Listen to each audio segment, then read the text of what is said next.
Hello my dear students, welcome back to our YouTube family. Student, आज हम पढ़ने जा रहे हैं polar tangent and polar normal और polar sub tangent and polar sub normal. उसके बाद में हम एक आर्टिकल करेंगे जिसका नाम है perpendicular from pole to the tangent. यानी आज मान के चलिए इसका जो बेसिक क्लास है टेंजेंट एंड नॉर्मल चैप्टर की, वो आज हम लगभग ख़त्म कर लेंगे। तो सबसे पहले हम देखते हैं polar tangent polar sub tangent ये क्या है। तो ये देखिए, एक फिगर से समझने की कोशिश करते हैं। ये मान लीजिए एक्स एक्सिस है, ये वाली एक्स एक्सिस है। तो यहाँ पर आर जो है ये रेडियस वेक्टर है, और मैंने पिछली वीडियो में बताया था जब ये फाई जो है एंगल किस किस के बीच में, रेडियस वेक्टर और ये हमारी टेंजेंट लाइन है। ये हमारा कोई पोलर कर्व है। Polar curve means r is equal to f of theta, ये हमारा कोई कर्व है ये वाला, ठीक है। तो इस पे जो टेंजेंट है ये पी टी, ये इसकी पोलर टेंजेंट होगी, और इसका जो पी टी का जो प्रोजेक्शन है यानी ये ओ टी, ये इसकी पोलर सब टेंजेंट होगी, ठीक है। उसी प्रकार से आपको पता है टेंजेंट के परपेंडिकुलर जो होता है वो नॉर्मल होता है। तो यानी ये पी एन जो है वो पोलर नॉर्मल हो जाएगा, और इसका जो प्रोजेक्शन है, प्रोजेक्शन मतलब इसकी जो छाया है ये ओ एन, ये हमारी क्या हो जाएगी, पोलर सब नॉर्मल हो जाएगी। और ये जो लाइन है ये इस प्रकार है कि ये मैं बात करूँ एन ओ टी या ओ पी जो है वो परपेंडिकुलर है किस पर, एन ओ टी पर, एन ओ टी। यानी ये वाली जो लाइन ड्रा की गई है वो इस प्रकार की गई है कि ये वाला जो एंगल है वो 90 डिग्री है। और ये आपको पता ही है कि पूरा कंप्लीट कितना होता है, ये पूरा कंप्लीट होता है 90 डिग्री। तो अब आप एक बात बताइए, जब ये फाई है और ये पूरा एंगल 90 है, तो ये वाला एंगल कितना बचा, ये वाला, तो ये वाला बचा 90 माइनस फाइव, 90 माइनस फाइव, ठीक है। जब ये 90 माइनस फाइव है और ये 90 है, तो ये वाला एंगल कितना हो जाएगा, फाइव। क्यों हो जाएगा ये फाइव, क्योंकि ट्रायंगल के जो तीनों एंगल होते हैं उनका सम 180 डिग्री होता है। तो आप जब इनको ऐड करेंगे यानी 90 प्लस फाइव और ये वाला जो एंगल 90 माइनस फाइव, तो फाइव से फाइव कैंसिल, फिर भी तो 180 डिग्री आ रहा है। तो इस वजह से ये वाला एंगल कितना हो जाएगा, फाइव। उसके बाद में हम फाइंड करते हैं कुछ चीज़ें, जैसे पी टी जो है ये तो हमारी लेंथ ऑफ पोलर टेंजेंट हो जाएगी, और इसी प्रकार से पी एन जो है ये लेंथ ऑफ पोलर नॉर्मल हो जाएगी। तो पहले हम length of polar tangent find करते हैं, यानी हम जो वैल्यू फाइंड कर रहे हैं वो पहले पी टी की वैल्यू फाइंड करते हैं। तो पी टी की वैल्यू फाइंड करने के लिए क्या करेंगे, देखिए हम यहाँ से जो एंगल लगाएंगे इस वाले ट्रायंगल में, इन ट्रायंगल कौन से में, पी ओ टी में, पी ओ टी में। तो देखिए ये वाली तो हमें पता ही है लेंथ, यानी ये रेडियस वेक्टर है, और हमें जो निकालनी है वो इसकी वैल्यू निकालनी है। तो ये हम फाई एंगल लगाएंगे। तो अब आप ऐसा एंगल बताइए कोई जिसमें ये इसके सामने की तो कितनी हो जाएगी, ये वाला 90 है, तो ये वाला भी 90 होगा। तो ये हो जाएगी हमारी परपेंडिकुलर, नहीं परपेंडिकुलर नहीं, ये हो जाएगा हमारा हाइपोटेनियस, और ये हो जाएगा हमारा बेस। हमें जो फाइंड करना है वो ये फाइंड करनी है। तो हमें इसका ये फाइंड करना है। तो देखिए यहाँ से क्या लगाएंगे, हाइपोटेनियस फाइंड करना है हमें, और बेस हमें पता है। तो ये किस में आता है, कॉस में आता है। तो हम यहाँ पर लगाएंगे cos phi is equal to, ये होता है बेस, बेस कितना है इसका ओ पी अपॉन हाइपोटेनियस कितना है पी टी, और पी टी की वैल्यू हमें फाइंड करनी है। तो P T is equal to कितना हो जाएगा, ओ पी की वैल्यू कितनी है, आर है, आर अपॉन कॉस फाइव। तो इसकी वैल्यू मतलब कितनी हो जाएगी, आर सेक फाइव, और सेक के प्लेस पर कितना रख सकते हैं हम, 1 प्लस वही sec theta is equal to कितना होता है, under root 1 plus tan square theta.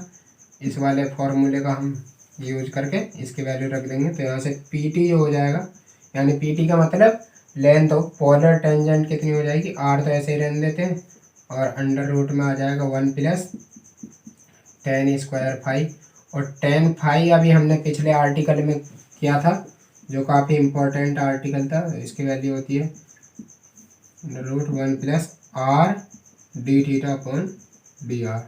अब यहाँ पर स्क्वायर है तो चाहो तो आप इसका होल स्क्वायर करके इसका होल स्क्वायर कर दो, या फिर आर स्क्वायर और ये हो जाएगा are d theta upon d are, इसका होल स्क्वायर कर दो, तो हमारी लेंथ ऑफ पोलर टेंजेंट आ जाएगी। उसके बाद में हम इसी प्रकार से फाइंड करेंगे लेंथ ऑफ पोलर, या इसके साथ साथ ही हम फाइंड कर लेते हैं ओ टी, यानी लेंथ ऑफ, ये क्या हमारी लेंथ ऑफ पोलर टेंजेंट। ठीक है, ये हमारी लेंथ ऑफ पोलर टेंजेंट हो जाएगी। उसके बाद में हम फाइंड करते हैं length of polar sub tangent, polar sub tangent. अब देखिए फिर से वही आर तो हमें पता है, अब ओ टी इसमें आना चाहिए, यानी हमें परपेंडिकुलर अपॉन बेस आना चाहिए। तो ये किस में आएगा, टेन में आएगा, तो यहाँ से लगा देंगे हम tan phi is equal to perpendicular कितना है इसका ओ टी अपॉन बेस कितना है, बेस है हमारा ओ पी, तो हमें वैल्यू फाइंड करनी है ओ टी की, तो यहाँ पर डिवाइड में इधर जाएगा मल्टीप्लाई में, तो यहाँ से ओ टी की जो वैल्यू हो कितनी हो जाएगी, ओ पी की वैल्यू रख देंगे आर, और ये हो जाएगा टेन फाई, और टेन फाई की वैल्यू जब हम रखेंगे वही r d theta upon d r, तो रख देते हैं आर इंटू टेन फाई के प्लेस पर रख देंगे r d theta upon d r. तो यहाँ से ओ टी यानी लेंथ ऑफ सब टेंजेंट कितनी आ जाएगी, r square d theta upon d r. ठीक है, ये हमारी length of polar sub tangent आ जाएगी। उसके बाद में हम करते हैं इसे रब, और अब हम फाइंड करते हैं लेंथ ऑफ पोलर नॉर्मल। पहले नॉर्मल की करते हैं, तो हमें वैल्यू फाइंड करनी है ये वाली, और ये हमें पता ही है फिर से, यानी ये वाली जो वैल्यू है ओ पी हमें हर केस में लेनी है, चाहे कोई सा भी केस हो। तो हम इसे एंगल मान लेते हैं, या फिर इसे भी मान सकते हैं। ये यहाँ पर 90 माइनस थीटा लगाना पड़ेगा, तो इससे अच्छा डायरेक्ट इसे ही लगा लेते हैं, या इसकी हमें पता है ना तो इसे ही लगा लेते हैं। तो इसके सामने वाली जो हमें चाहिए ये बेस हो जाएगा, और यहाँ पर ये पूरा एंगल हो जाएगा फिर से। चलो इस वाले को ही लगाते हैं, इसमें एंगल के सामने वाली भुजा हो जाएगी हमारी परपेंडिकुलर, और ये हो जाएगा हमारा बेस।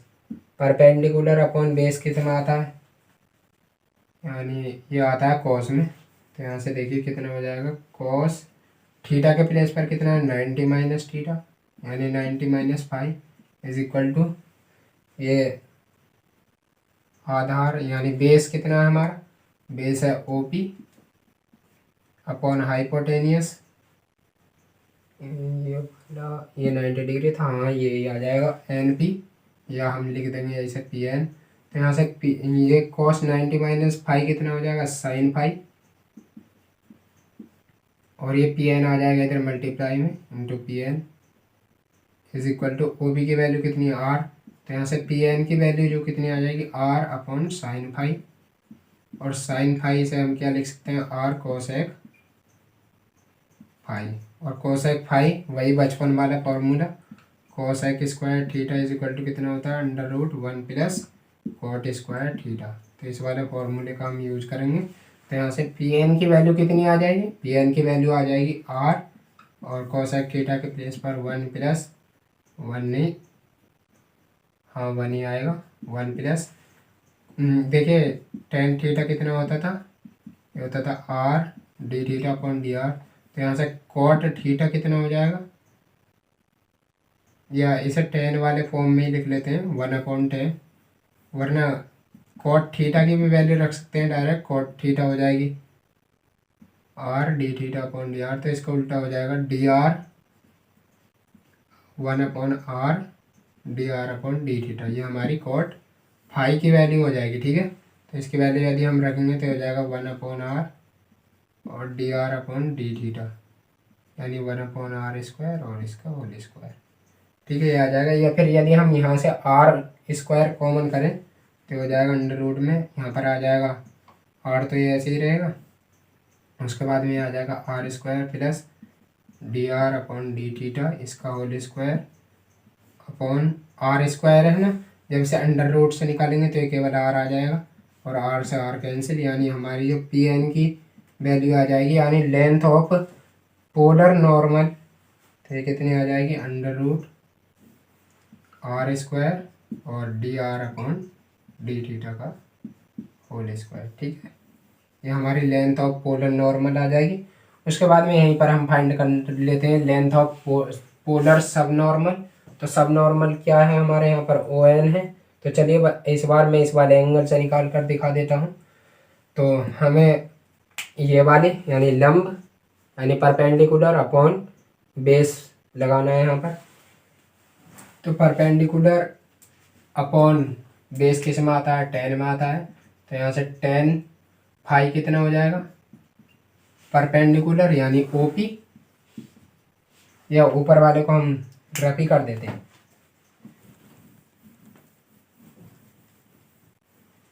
देखिए स्टूडेंट्स कितना हो जाएगा यहाँ पर tan phi is equal to OP चाहिए हमें, यानी परपेंडिकुलर अपॉन बेस कितना है हमारा ओ एन। अब यहाँ से हमें वैल्यू किसकी चाहिए ओ एन की, तो इसे इधर मल्टीप्लाई में आ जाएगा। तो यहाँ से ओ एन की जो वैल्यू आ जाएगी वो कितनी आ जाएगी O P upon tan phi, और ओ पी की वैल्यू कितनी है आर अपॉन टेन फाई। यहाँ पर टेन फाई की वैल्यू रख देंगे हम आर अपॉन आर, और ये हो जाएगा d theta upon d r, r से आर कैंसिल और ये ऊपर जाएगा। तो ओ एन की जो वैल्यू वो कितनी आ जाएगी हमारी D R upon D theta. ठीक है, ये हमारी किसकी वैल्यू आ जाएगी length of polar sub normal की। ठीक है, तो ये हमारे कुछ टॉपिक हुए। उसके बाद में मैं वीडियो को पॉज करके नेक्स्ट फिगर पर बनाता हूँ, क्योंकि फिगर मुझसे मेरी जो आर्ट है वो काफ़ी वीक है, तो मुझे काफ़ी टाइम लग जाएगा यदि इस प्रकार से मैंने फिगर बनाई। तो उसके बाद में मैं करता हूँ इसे वीडियो को पॉज। देखिए स्टूडेंट, मैंने फिगर बना ली है और नेक्स्ट टॉपिक भी लिख लिया है। टॉपिक हमारा क्या है, हमें वैल्यू फाइंड करनी है किसकी परपेंडिकुलर फ्रॉम पोल, ये हमारा पोल है। और इससे हमने पहले पूरी हेडिंग पढ़ते हैं। Perpendicular from pole to the tangent, यानी पोल से हमें टेंजेंट लाइन पर जो परपेंडिकुलर डाला है उसकी हमें वैल्यू फाइंड करनी है या लेंथ फाइंड करनी है। तो देखिए ये हमारा पोल है और ये हमारी टेंजेंट लाइन है। तो इस पर जो हमने ये परपेंडिकुलर डाला है ओ एम, इसकी हमें वैल्यू फाइंड करनी है। और ये हमने मान ली कितनी है ये लेंथ, ये हमारी पी है। तो देखिए इसे फाइंड करने के लिए क्या करेंगे, देखिए हमें ये वैल्यू फाइंड करनी है और ये यहाँ पर 90 डिग्री का एंगल है। तो हम यहाँ पर कोई ऐसा ट्रिग्नोमेट्रिक फंक्शन लेंगे जिसमें ओ एम आए, और ये वैल्यू तो हमें पता नहीं है कितनी है, पी एम तो हमें पता नहीं है, हमें कौन सी वैल्यू पता है ओ पी वैल्यू पता है। तो हम ऐसा ट्रिग्नोमेट्रिक फंक्शन लगाएंगे जिसमें ये आए यानी ओ एम और ओ पी आए।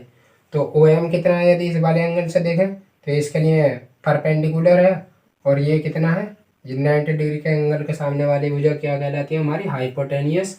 तो परपेंडिकुलर अपॉन हाइपोटेनियस, तो इसके लिए हम डायरेक्ट साइन वाला फॉर्मूला ही लगा देंगे। तो यहाँ से sine phi is equal to कितना हो जाएगा, ये हो जाएगा O M upon O P, यानी परपेंडिकुलर अपॉन हाइपोटेनियस।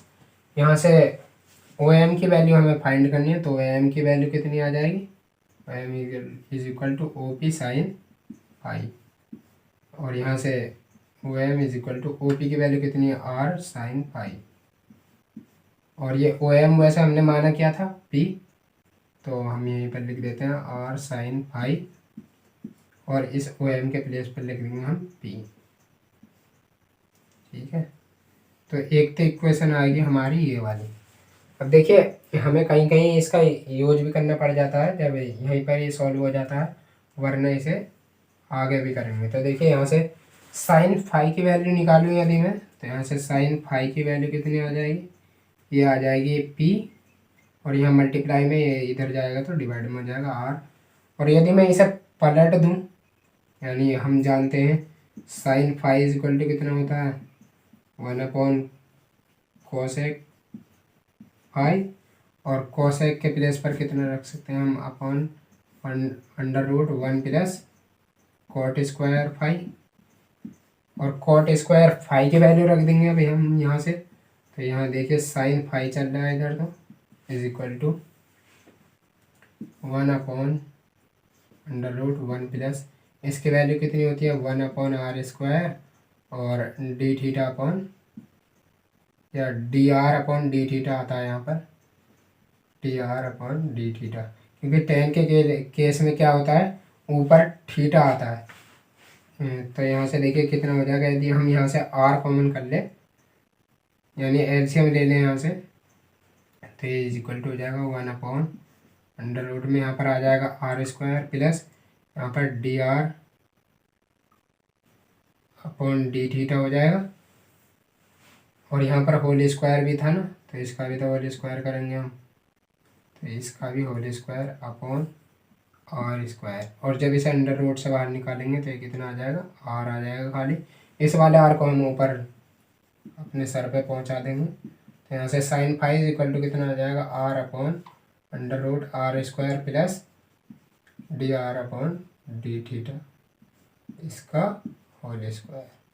अब देखिए ये भी साइन फाई की वैल्यू है, ये भी साइन फाई की वैल्यू है, तो हम यहाँ से क्या करेंगे इन दोनों वैल्यूज़ को इक्वल पुट कर देंगे, या फिर हम चलो अभी ऐसे ही करते हैं, इसे हम इक्वेशन 2 मान लेते हैं और इसे यहाँ ना मान के हम इसे इक्वेशन मानते हैं। तो यहाँ से देखिए from equation first and second, तो देखिए फर्स्ट और सेकंड से यहाँ पे कितना हो जाएगा, अभी ये नीचे एक लाइन और आ जाएगी, तो फर्स्ट और सेकंड से इसकी वैल्यू हम रख देते हैं p/r is equal to r/√r² plus dr/d theta इसका होल स्क्वायर, ये अंडर रूट में।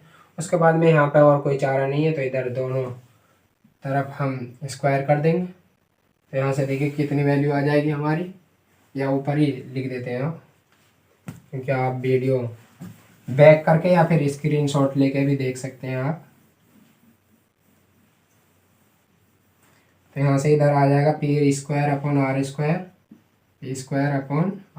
इज इक्वल टू, इधर जब r का करेंगे तो r² हो जाएगा अपॉन, यहाँ से अंडर रूट कैंसिल हो जाएगा, तो यहाँ से कितना आएगा r² प्लस dr/d थीटा इसका होल स्क्वायर आ जाएगा। उसके बाद में हम क्या करेंगे, यहाँ से ये जो r² है इसे इधर ले आएंगे, तो यहाँ पे देखिए ये जो r² है ना, इनके क्रॉस मल्टीप्लाई करेंगे ना जब हम, तो ये आ जाएगा p² इज इक्वल टू कितना आ जाएगा r² यहाँ पर है और r² ये हो जाएगा, तो हो जाएगा r⁴ upon r² plus dr/d theta का होल स्क्वायर। उसके बाद में हम क्या करेंगे, इनके न्यूमरेटर और डिनोमिनेटर को हम आपस में चेंज कर देंगे, तो हो जाएगा 1/p² इज इक्वल टू, ये भी पलट जाएगी यानी x चेंज कर देंगे हम, तो ये हो जाएगा r² प्लस dr/d थीटा, ये dr/d थीटा ही था,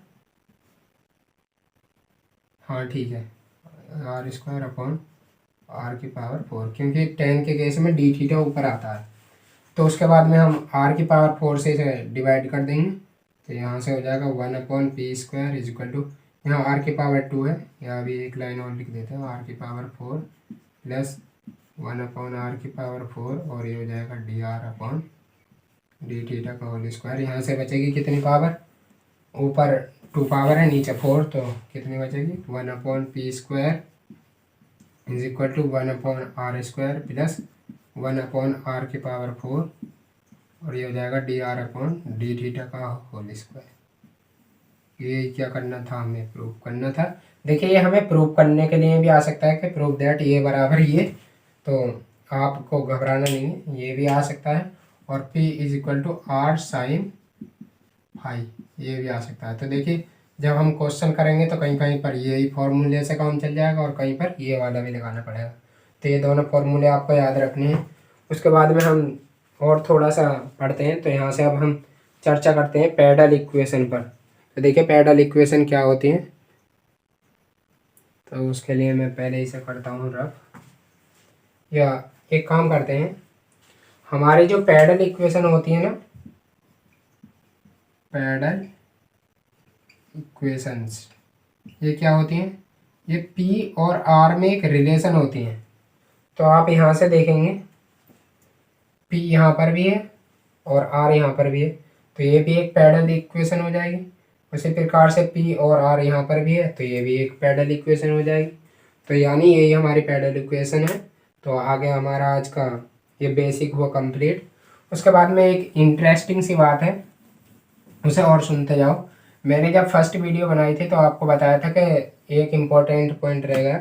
तो इम्पोर्टेंट पॉइंट क्या था, देखिए, जब दो लाइनें हैं, मान लीजिए ये दो लाइनें हैं और ये एक दूसरे को 90 डिग्री के एंगल पर कट कर रही है, यानी यदि मैं बात करूँ इनके बीच में जो एंगल है वो 90 डिग्री के है, यानी इनका जो इंटरसेक्शन जो एंगल है वो 90 डिग्री का है, तब हम कहेंगे ये दोनों लाइन एक दूसरे के परपेंडिकुलर है।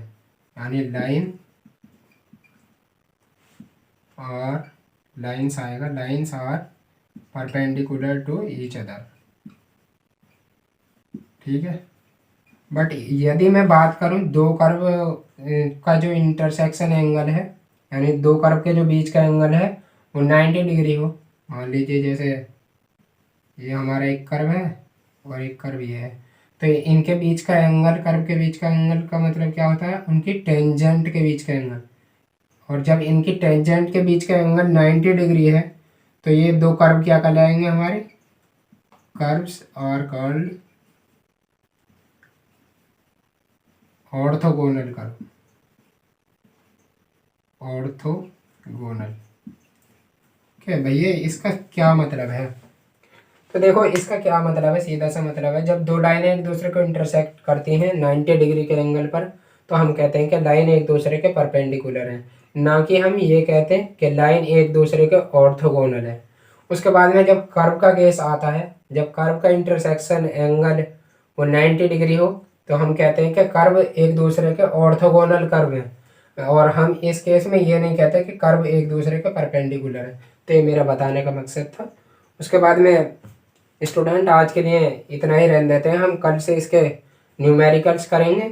तो आप तैयार रहें और सारे फॉर्मूले आपको याद होने चाहिए।